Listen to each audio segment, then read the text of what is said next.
Welcome to Nyuki's. This is segment 12 when you'll be airing. We are so blessed and so thrilled to have a special guest with us today for this special episode, as we are going today to talk about some of the most important topic in our African slash Congolese community. And today we are going to navigate with those important topic. Uncle T, Yes, how are you? I'm good, man. You How good? are you? Good. Yes. And so, how are we going to introduce our guest? All Should we right, okay. let him So introduce Uncle himself? T and Spunny, and we have a third person this time. Yes. Go ahead. I won't say much. You go ahead. Who Well, are you? Who? No. Should we do that? Should we at least introduce him? No. No, He's you going to don't- introduce himself. You don't want to give him Yeah, that credit? No, you don't want to give misinformation about him. Let him speak for himself. Okay. All Who right. are you? Who are you, Ben? Yeah, my name is Benjamin. Get oh, Get Close, closer. bro. Get Sorry. closer to them. Yes. Right here. My name is Benjamin. What do you want to know? I think that should be How the do you? question. Okay. Who's Benjamin? Yes. Yeah. Who's Benjamin? Mm. It's actually, even when I apply for jobs, that question sometimes can be difficult. But my family arrived here in Denver in 2007 as refugees, just like you two. In fact, After that we is- frame from the former, in fact, that is how As we met. child soldiers. But the captain is here. but yeah, grew up in Denver. I was born in Sud Kivu, precisely in Minembwe, and grew up in Uvira, in a place called Kimanga. Okay. What do you want to know? There, I went to school there. Okay, a whole autobiography. Okay. I think that's what you good. wanted to know. No, That's our good. viewer Um, need to know, so yeah. go ahead. The school I went to, I think those of you who come from Sud Kivu or Vira, you'll know it. It was called Nuru. And then I think after that, because of conflict, I think that's what we're going to talk about today as well. Yes. We flee to Burundi. From Burundi, There's a connection here, man. I'm telling you. I know. From there, we were resettled to the United States, and And when was that? 2007. 2007. Okay. And yeah, so I've lived here since then. I went to school here in Colorado. Shout out to Denver South. That's where I went. Hey, Rebels easy. for life. We are all Um, three alumni of Denver South, so yeah. we are Rebel for life. So whatever No, we're Dr. not. Waters, We're not. wherever she is, I think she's no longer a principal there. I think now she's at GW. Yeah. She should be proud of us because Yes. I know she would be very happy. And then from Denver South, went to college at University of Northern Colorado. UNC Bear. Spunny here was Okay. my classmate, and then from UNC, I moved to New York City for about 2.5 years, where I went to do my master's at the New York University, where I study international development and humanitarian assistance with a focus in education. So Right. I am married for about almost Thank 2 you, years Tia. now. I have a beautiful daughter. How many cows? The love of my life. How many cows? So yeah, How many cows? many Why cows? are you ignoring my question? How many cows? So we can start saving up. I know. How many cows? I'm so sad I missed that discussion. What do you Well, mean by cows? How many How many cows? cows? Maybe I need to start saving for Malachi's too. Oh, for my daughter? yeah. Oh, no, not for you. I don't know what you like. Not for you. For your daughter. Oh, I'm still. I don't know. I'm What do you still. mean you don't know? I still think about that. If she certainly chooses to, wants to go on that path of, going through the dowry process, I will support it. And my Okay, wife and I let's- will decide. And if she chooses to do it, do whatever she wants to do and just get married, I don't know. So, You sure about that? but part of me wants to, join the business. Hey, is a really good business. Yeah. It's a really good investment too. It is when you have daughter, but not when you have sons. So Anyway, we are against all that. So Yes. yeah, we were just kidding. But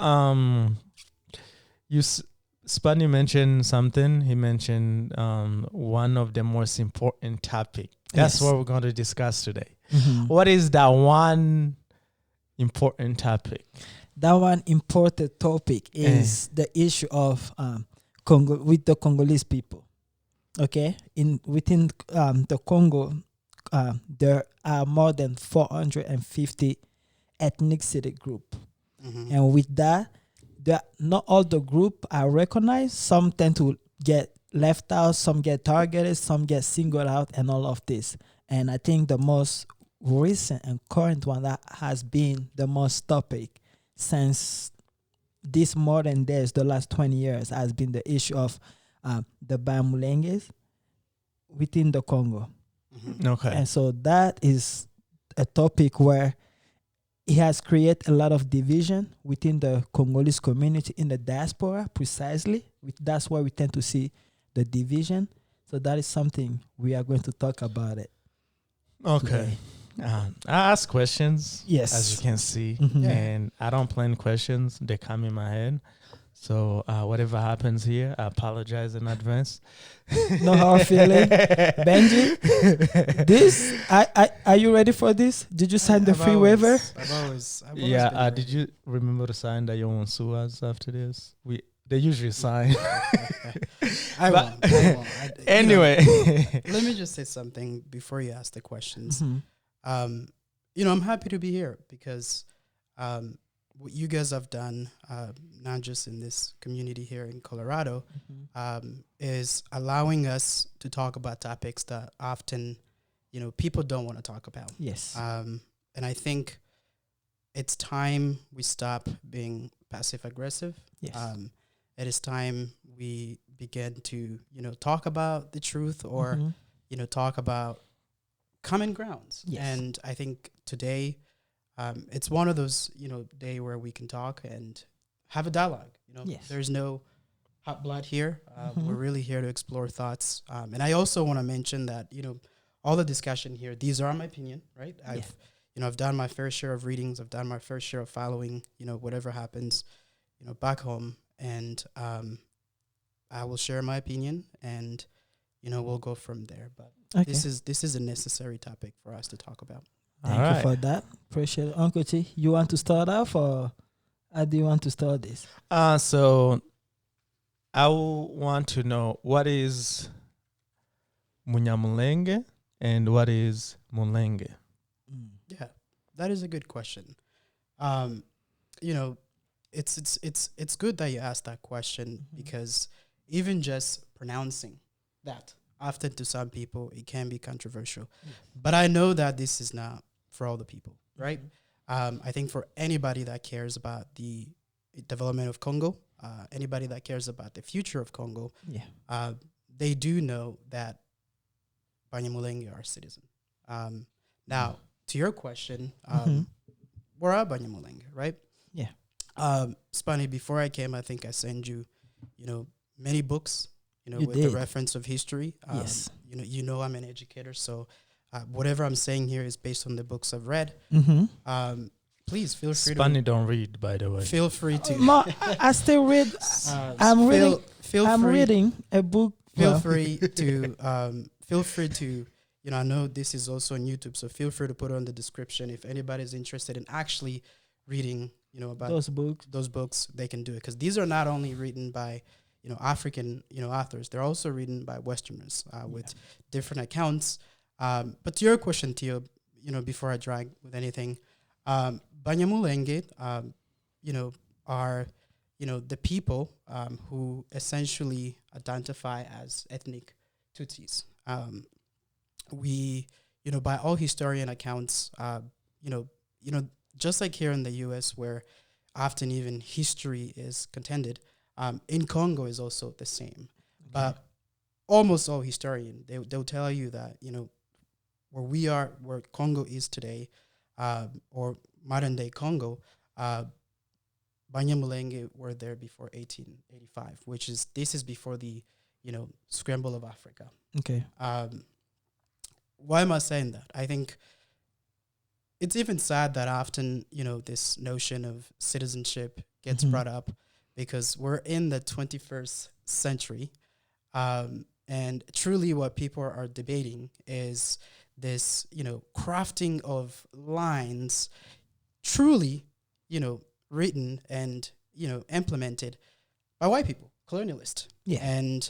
But as you know, and I think this is often, you know, what gets very challenging is that I don't know if it's because of, you know, lack of education or anything. Often the history of Africa as a whole, you know, pre-colonialism, is not really, you know, talked about or discussed in the mainstream. You know, those who are very interested in reading, they know it. And if you know that, you would realize that, you know, before colonialism, before 1885, specifically in that part of what it is today, Eastern Congo, you know, people move in and out. Yes. There were no boundaries. They had chiefdoms, right? Yeah. And, you know, the question you asked early, where are the Banyamulenge? These are ethnic Tutsi and, you know, people who came from not only Rwanda, but also Uganda and Tanzania. When you even look within our own tribe, you would also see that we have about 26 clans. Both of you are my traditional wedding, right? Yeah. You remember the conversations that are happening back and forth. And even within the clans, you know, just to tell you the history itself, you know, we have, you know, people who in that clan who identify as Abarundi. Abarundi. Telling you that, you know, again, that, you know, as what you often hear that, you know, we are, you know, ethnic Tutsi, you know, from Rwanda. That is true. Most of us truly, at least in that region, that is where, you know, they roamed around. We are also pastoral people, meaning we have cattle. Move around. And so again, pre-colonial Congo, you know, we just, you know, we moved and, you know, we kept, you know, as, you know, we needed, you know, wherever the ground was, grass was greener, we would go and, you know, that's where our cows would feed. And then, you know, when the conference of Berlin, they decided to basically craft that Africa in the interest of that wasn't Mzungus. crafting, that was cutting a cake. Thank you. Cutting a cake. I appreciate you saying that. Then what you found is, you know, certain people, you know, in that region who then had to be in that region. And then with politics and over the years, I think then that's where you begin to, you know, alluding to the question you mentioned early, you now begin to see how things really kind of unveiled. Okay. So that's a good background you gave. So let me try to jump after the colonial cut the cake. Okay. Yeah. So after pre-colonial, okay, are Banyamulenge Congolese or Rwandese? No, I guess, see, the question you're asking, even then, even in what it is today, Congo, it was kingdoms, right? You had the Luba kingdom, you know, which ranged from eastern. You had the kingdom of Congo. So you really didn't have even what you're referencing as were they Congo or were they Rwandan. Okay. That wasn't that. You know, in what it is today, Rwanda, they had a kingdom there, right? Yeah. Even Burundi, they had a kingdom there. And so what you had there was basically a system of chiefdom. And if you were a king, you sort of had people that you overlook, or you oversaw. And then even within the kingdoms in the Congo, you know, the interesting part about that eastern part of Congo is that it was predominantly, they had what they call chiefdom systems, right? Okay. And so people there just moved. And so now I think where people sometimes can get, you know, sort of confused is that there is a difference between ethnic being, ethnic Tutsi and being Rwandan, right? Because one deals with ethnicity and the other deals with nationality. Yeah. So your question, I don't know how I can answer that. I hope I clarify that. So let me jump in. Go ahead.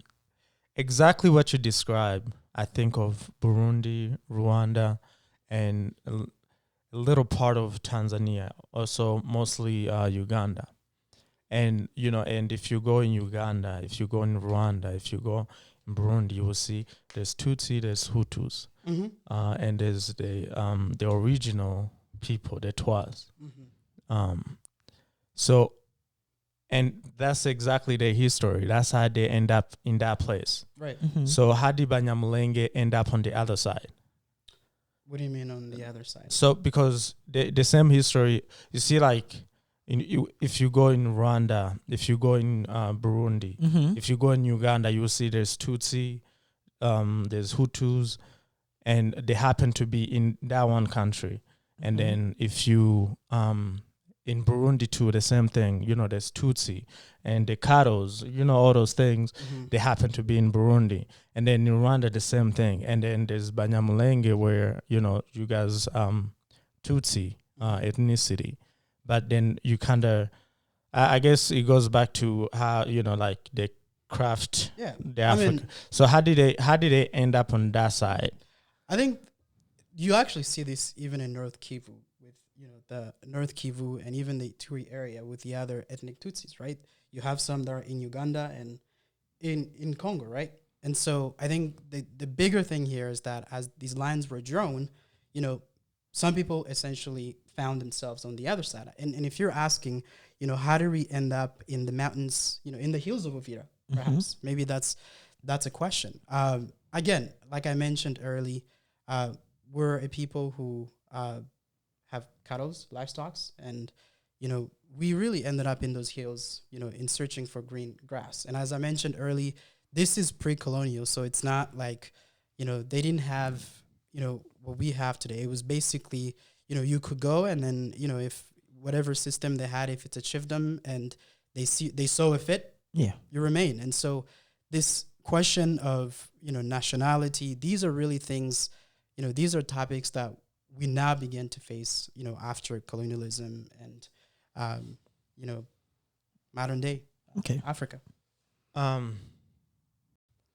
So I guess you both can answer this question. You both can answer this question.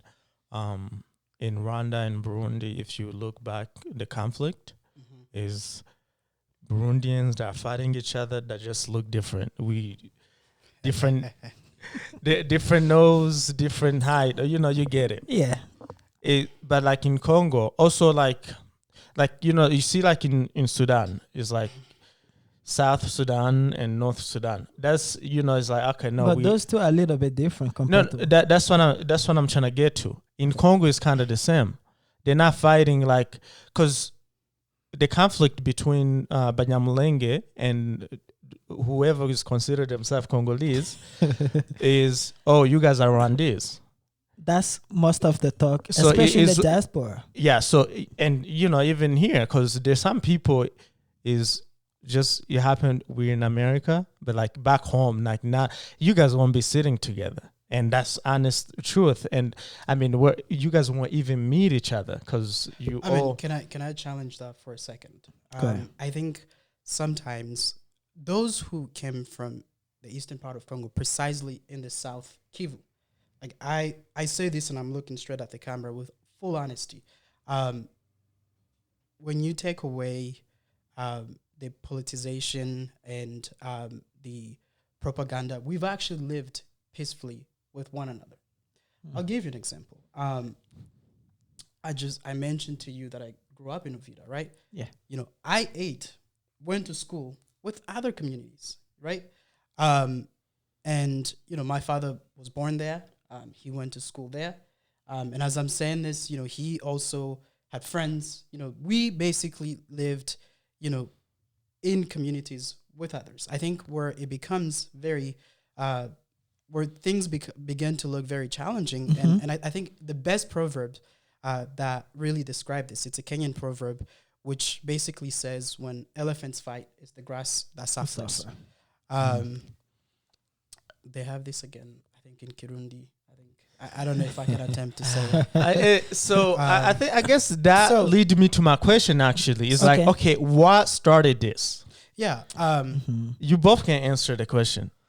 Well, I think what started this, I think I would say modern day dating. I think is just after the over throne of Mobutu.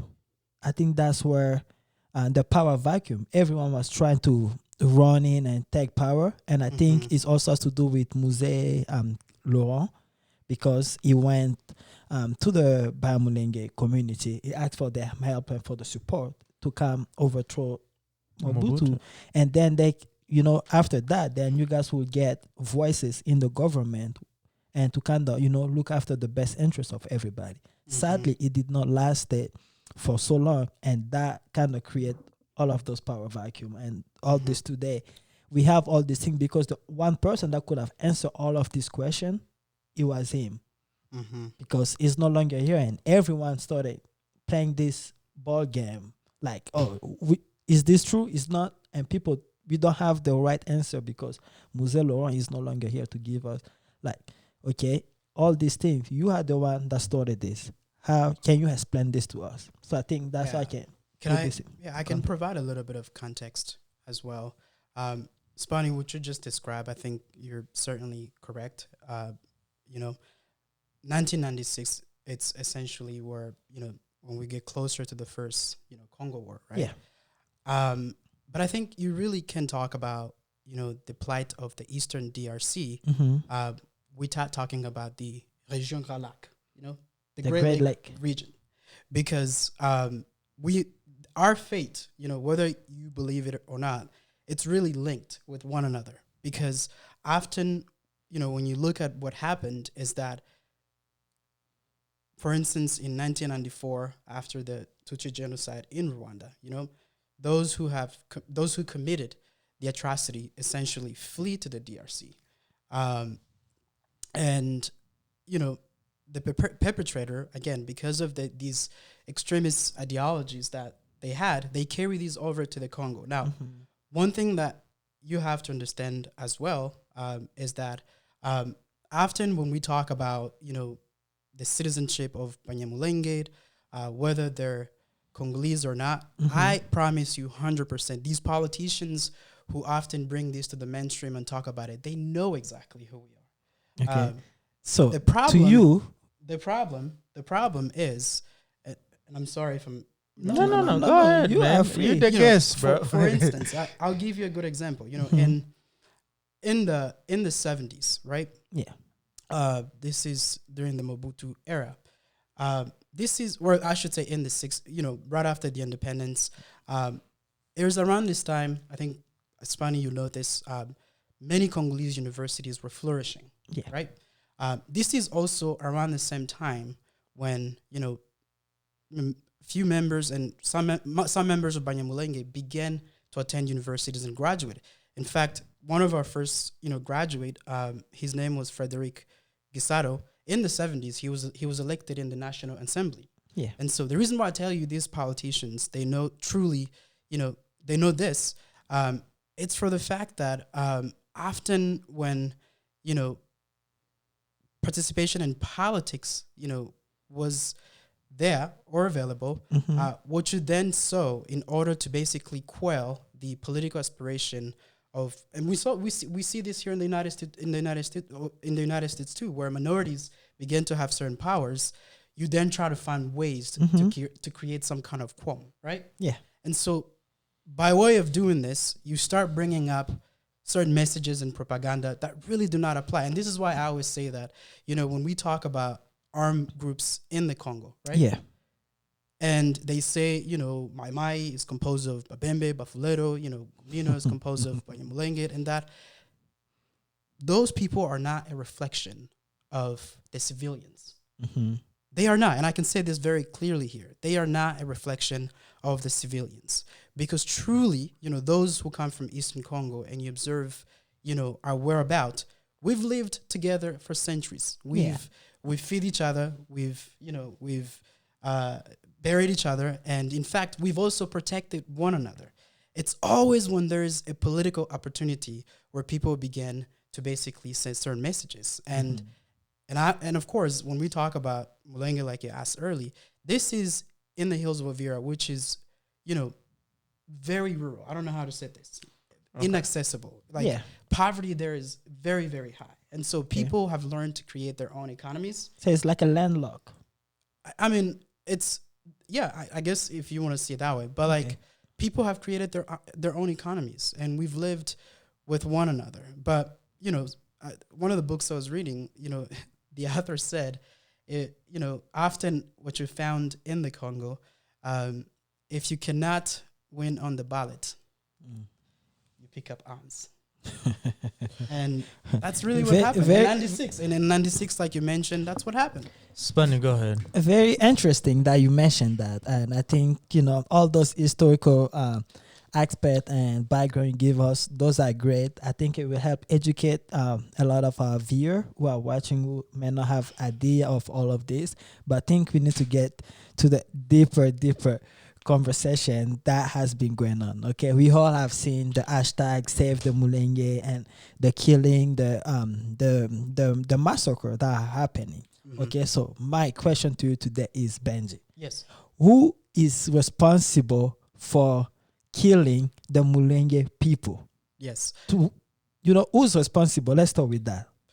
That is a great question, and I'm so glad you asked that question.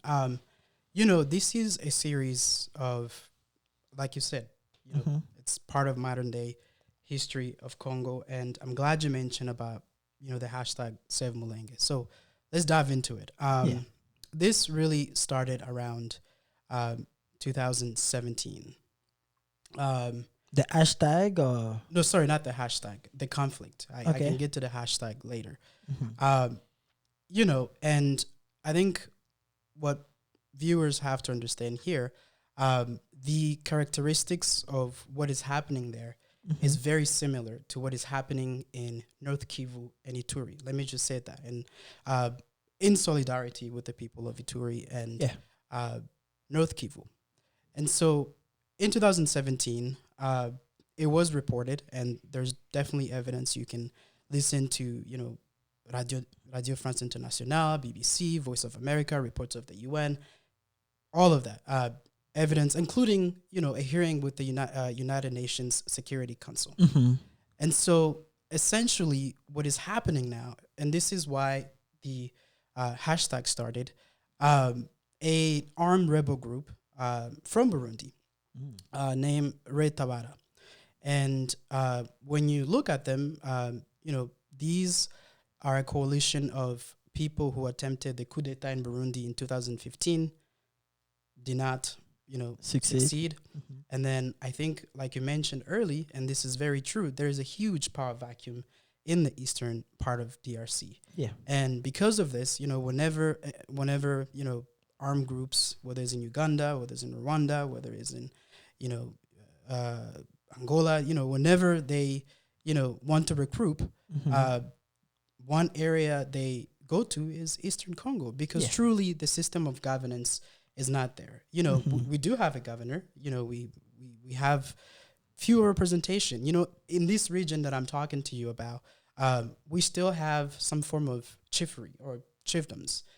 We really don't have a system of like a police system. So when these rebel groups, moved to, Eastern DRC, precisely in the mountains, in the hills of Uvira, they essentially partnered with Mai Mai, right? Yeah. And from there, and I think another notion to mention here, we're in the days of social media, so it's easy to spread the message. And so there's definitely a huge campaign as well, a lot of hate speeches and propaganda. And then basically within these propaganda, they kept saying that they want to chase out the Banyamulenge in the mountains, basically in Mulenge, and take them back to Rwanda. And since then, they've burned about 300 villages. And let me mention, these villages are not just those belonging to Banyamulenge. Keep in mind, these are communities. It's everybody that lives there. That's why I told you, armed groups are not a reflection of civilians. Yeah. These are people with their own self-interest. So, sorry to cut you off on that part. You just mentioned is they killing a whole community, not Right. just Banyamulenge. But then we go to the hashtag is Save Mulenge. Great. It's a good question. So their intention specifically, and these are reports, again, as I mentioned early, they precisely state that they want to basically exterminate, chase them out. And we note this because they're targeting, villages precisely and predominantly inhabited by Banyamulenge. And so far, we're looking about 500 people who've been killed and more counting, because this is a region where access often is very limited. We're seeing they've looted about 100,000 cows, and in this process, this is why I said when elephants fight, it's the grass that suffers in this process, because you have to understand, like I mentioned to you early, we've lived peacefully with our neighbors. Yeah. And often when these propagandists and extremists, come precisely looking for us, those communities also suffer. And this is when we're saying Save Mulenge, it's not just, yes, the message is clear. We definitely want our government to do something, because that region does not only inhabit Banyamulenge, it inhabits our neighbors and everybody else. And the reason why, really, it's because of the lack of our government in intervening. I say this because, with this conflict that's happening, it's not like they don't know what's happening. There's reports and everything. In fact, what's even frustrating, FRDC, which is our national army, is there, right? And where these killings are happening, we're talking about 0 to 6 kilometers. So they're not too far away. And so nothing is happening. And what we're seeing, again, it's a cycle of violence that continues to distract Congo of what it could be. In reality, today, Papa Tshisekedi, President Tshisekedi, he could do something about it. True. This is African politics we're talking about, right? He could do something about it. I mean, look at, for instance, North Kivu and Turi. Like about a month ago, he instituted the base of the army to be there. To be there, and clearly emphasize that we want, the violence that's happening there to stop. Just today in Beni, right, the Congolese army was able to basically take, a portion of where, some of the armed group had taken, and 90% of the villages are back. Now, I don't know how long that'll last. I pray, we begin to see some form of peace. Ignored what's happening in South Kivu, right? What just happened, however, this was about 2 weeks ago, one of the generals, his name is Dieudonné Muhima, who's there. There were definitely a lot of distrust from citizens, and everybody indicating that he's been complicit in whatever's happening and not doing anything. And 2 weeks ago, there was a reshuffle where he basically was taken out of that region. I think he went somewhere else, and so that's a little bit of a progress. But what's incredibly, and I think what viewers should note is that with the burning of these villages and looting of cattle, what has then happened, you have a humanitarian crisis. You have about 200,000 people who are basically, scattered in one particular area without government protection, without any assistance. And I'm afraid, again, because of those hate speeches, and we've seen this, that's what happened in Burundi in 2004 in Gatumba. Unfortunately, unless something is done, we're looking at a tragedy, and I pray we don't get there. And I pray and I hope that our government can do something, because if anything, Article 51 of our Constitution states that, you know, our government and our president has the authority to protect Every its citizen. people, including minority groups. Well, it's good that you mentioned Article 51 of the Congolese government. So I think I'm going to take stand as Congolese living in a diaspora a little bit. Yeah, to let's do kinda, that. Yeah, let's do that. You know, because I feel like as a Congolese living in a diaspora, me personally, here's my problem. I think maybe I've shared this with you, but for the sake of the viewer, I think we need to, Yeah. you know, This thing, man. yeah. So this is why we think as we have problem with the hashtag Save the Mulenge with that, because if the Mulenge the Banyamulenge claims that they are Congolese, okay, and when this killing and this massacre are happening, I think they should have instead of saying save the Mulenge, it should have been save the Congolese. Okay, the hashtag should have been around getting every Congolese people to pay attention to what's happening in that part of the country. But you tend to see it's like save the Mulenge, and people are asking themselves like, hold on, what's going on? Like, you know, the Mulenge, the Banyamulenge are not the only people going to some type of issue within the Congo. Yeah. You know, there's all these different ethnic group. No one has not saying that save this group. They have always said as Congolese. So they have always tried to include themselves within the Congo. But when it comes to the Banyamulenge, it's more like they try to single out themselves out. And that's why it goes. People have this with this, like when you guys start saying save the Mulenge, you guys are putting yourself apart. And you know, with the issue of or the propaganda that to divide that part of Eastern Congo. Right. You know, so that's why a lot of Congolese are taking offense with those hashtags, to be like, oh, the way you guys are advocating those save the Mulenge hashtag is like you guys are complicit with with some of those neighbor countries that have always wanted to cut divide Congo.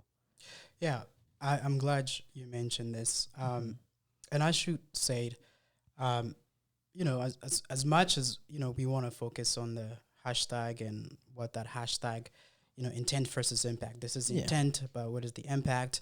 You know, I'll explain that, but I think the truth and the matter here, you know, it's a marketing campaign to really show the plights that are happening, because often, again, because of the history, right? Often what you've seen happened, whenever, you know, there is a conflict happening, specifically in that region, right? If it deals, you know, with Banyamulenge, what you see, it's a silence. And when I say silence, this is a silence in the highest offices in the nation, right? We're talking about like in Kinshasa. We're not talking about just like our neighbors. We're talking about people with power. Yeah. Which I just explained to you. I just told you, if, you know, President Tshisekedi, Papa Tshisekedi decides that, you know, he wants to end that and take that conflict, you know, seriously, I'm afraid of saying that, it would end. And so to your question as to why the hashtag Save Mulenge, this is not mutually exclusive to what is happening in other parts of Congo. I'll give an example, right? Yeah. I guess for me, the best way I can sort of categorize this, it's kind of like the debate we have here with all lives versus black lives, right? Yeah. Often when people say all lives, right, it's an umbrella. Of course, we all know that all lives matter, right? Yes. But often we do not address specifically the roots or even some of the things that are happening because of that umbrella. So it's really the reason why, you know, you see Black Lives Matter, because they want to highlight what is happening specifically. I'll give you an example. Like, there is Je suis Beni, right? Yeah. There is Je suis Turi, right? I promise you, you put those two and then you add the third and you say Save Mulenge, people will tell you what is happening there. There's nothing happening. It's the same conflict that's been happening for decades. And so what you then see, it's a dismissive of what is truly happening. And let me also clarify, in Mulenge, it's not only Banyamulenge that live there. I just explained to you that it's an entire community. And so what that hashtag is indicating, we want that region to be peaceful. We want not only our people, although we're being targeted specifically, we want the community we've lived with for centuries to also survive. And I'm afraid the only way that you can actually, that's why you got that reaction. And now we're having it. It is that. But if you say often all Congolese, there are a lot of things that has happened in our country, right? Really in all part of, really in all the corners of Congo. Yeah. We can start off by talking about the minerals and the corruptions that could be part of hashtag Save Congo. We could talk about what is happening in terms of the participation of children in mining. We can talk about the lack of women participating in politics. All of these combined. But one way that you can get people to pay attention, which this campaign really did, is that. But we're not really saying just we're certainly saying, pay attention to what's happening here. Let's not have another incident where you'll have politicians apologize later that they should have done something when now they can actually do something, right? And again, what we're saying, all we're asking is we want peace and we want to, cohabitate with our neighbors and everybody, who's lived in that region. And as I mentioned to you early, one of the last villages that have, that was burnt, it's called Tulambo. In that region, that's one of the last peaceful,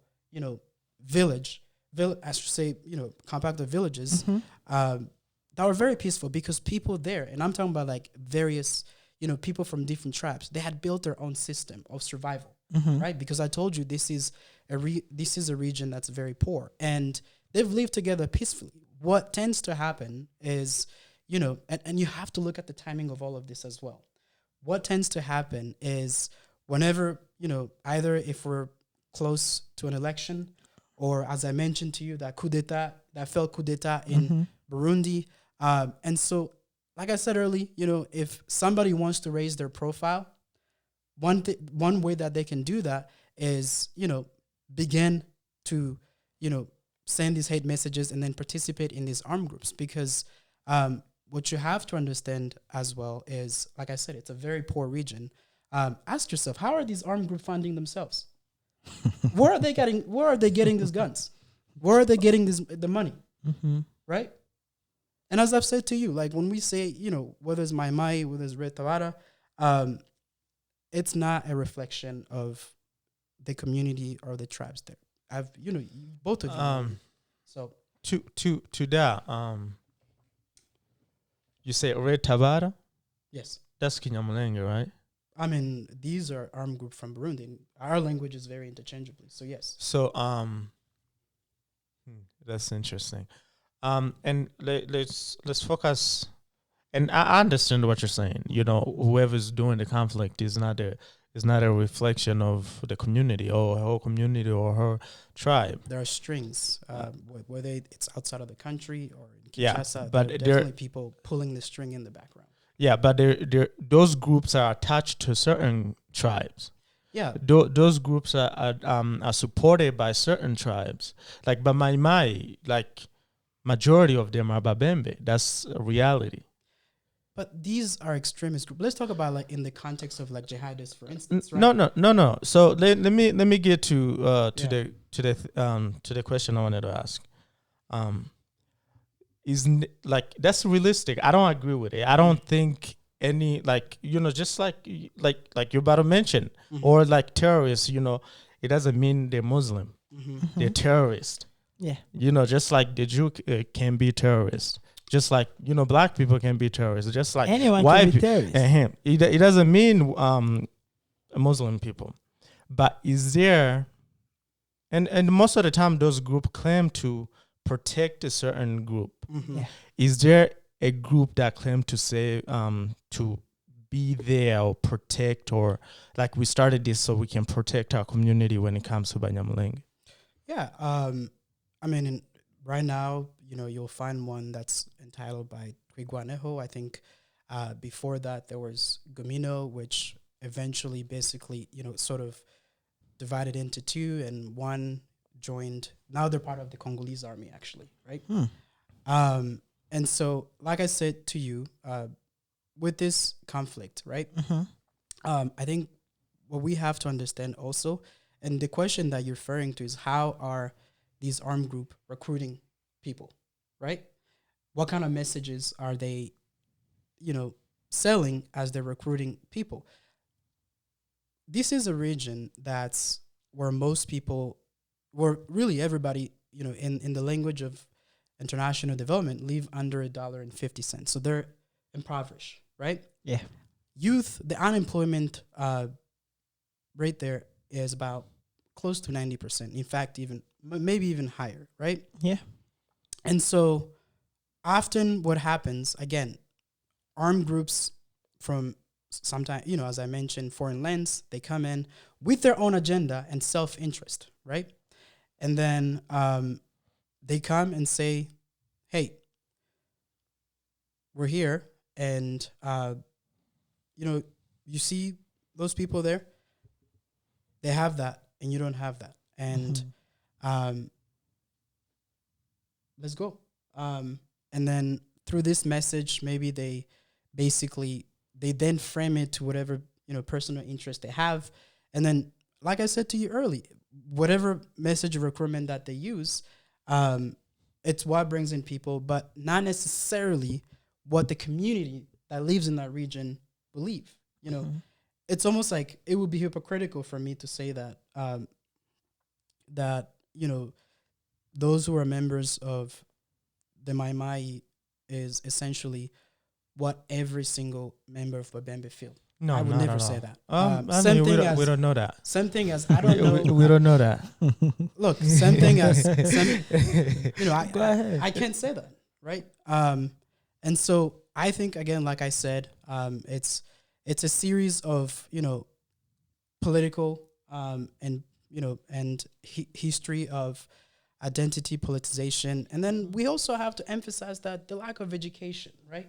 Yeah. And opportunities. And with this, it's such a fertile land for conflict, because there's really not just much going on. And then when you have lack of governance and the power vacuum that Spani mentioned, it's easy to basically cook something so Kinshasa can pay attention.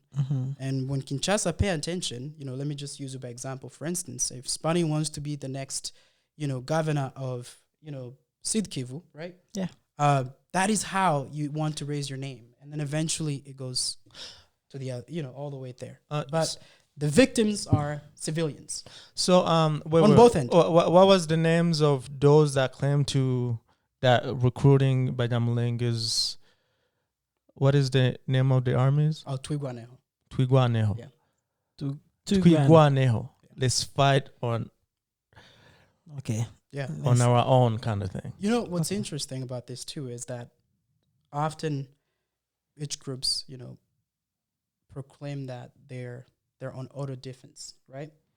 But what's clearly being shown is that, because there are videos and pictures, you see, an entire, about 200,000 people fleeing, and you're seeing villages being burned. And let me also emphasize, I think I've mentioned Red Tabara. Maybe I didn't mention the evidence on there.